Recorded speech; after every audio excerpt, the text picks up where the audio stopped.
नमस्कार दर्शकों, स्वागत है आप सभी का। और आज के अपने इस कार्यक्रम में हम बात करेंगे एक ऐसे व्यक्तित्व के विषय में जो प्रत्येक भारतीय नागरिक के लिए एक आदर्श व्यक्तित्व कहे जाते हैं। जी हाँ, हम बात कर रहे हैं बाबा साहेब डॉक्टर भीमराव अंबेडकर के विषय में, जो एक आदर्श व्यक्तित्व हैं हम सब के लिए। और इस महत्वपूर्ण विषय पर चर्चा करने के लिए हमने अपने स्टूडियो में आमंत्रित किया है प्रोफेसर मनोज कुमार सिंह हैं हमारे साथ, जो प्राध्यापक हैं अभियांत्रिकी शिक्षा विभाग रोहिलखंड विश्वविद्यालय में।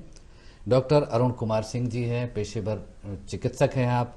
और श्री सुरेंद्र सोनकर जी हैं, जो सामाजिक चिंतक कार्यकर्ता हैं। आप तीनों का बहुत बहुत स्वागत है स्टूडियो में। सबसे पहले प्रोफेसर मनोज कुमार सिंह जी, आपसे जानना चाहेंगे कि जैसा हम सभी जानते हैं, हमारे भारतीय संविधान के जनक बाबा साहेब भीमराव अंबेडकर एक ऐसा व्यक्तित्व है जिनके विषय में अपने इस कार्यक्रम में चर्चा कर पाना शायद संभव नहीं होगा। फिर भी उनके व्यक्तित्व की जो सबसे महत्वपूर्ण बातें हैं, उनमें से कोई एक बात अगर हम आपसे जानना चाहें तो आप क्या बताएंगे हमारे दर्शकों के लिए? देखिए, सबसे पहले तो उनको जो याद किया जाता है आज के परिवेश में जी, वो संविधान की मसौदा समिति के अध्यक्ष थे। और आपको जानकर हर्ष होगा कि भारत का जो संविधान है सबसे बड़ा, पूरे विश्व में सबसे बड़ा लिखित संविधान है जी। और हमारे संविधान को थोड़ा सा शिथिल भी और थोड़ा सा आप ये कहिए कि सॉफ्ट एंड हार्ड दोनों नेचर हैं इस संविधान के जी। और ये बड़ी विस्तृत चर्चा के बाद हम सब लोगों के सामने आया। करीब इसमें 3.25 वर्ष लग गए जी जी। और बाबा साहब की इसमें बड़ी अथक मेहनत और प्रयास था।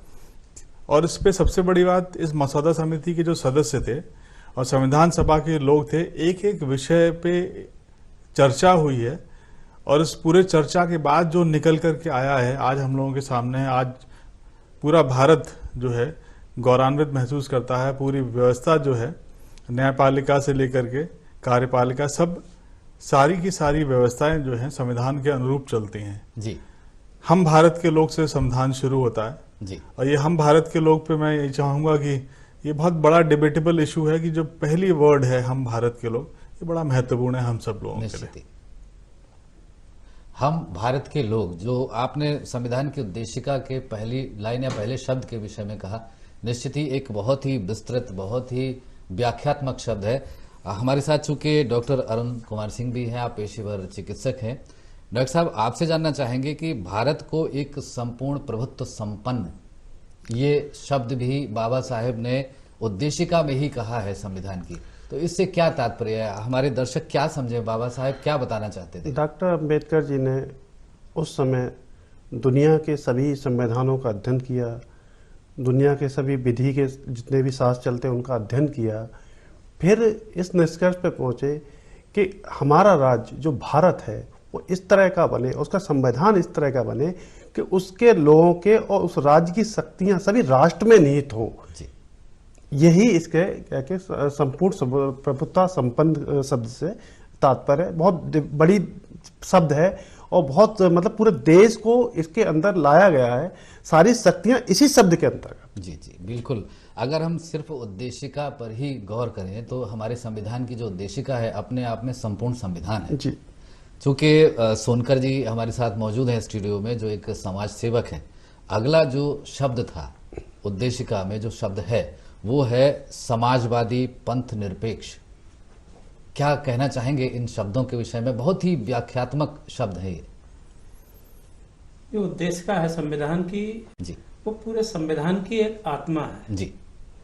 और जो जो जो शब्द हैं शुरुआत से, हम भारत के लोग से, पंथ निरपेक्ष, समाजवाद, ये सब जो प्रावधान है संविधान में और जो भारत के लोगों की आवश्यकता थी, जो महसूस कर रहे थे लोग, उसको संपूर्णता में ये एहसास कराते हैं उद्देशिका। जैसे कि आपने कहा कि पंथ निरपेक्ष, क्योंकि हमारा देश अनेक धर्मों में बटा हुआ था जी, और आज भी बटा हुआ है।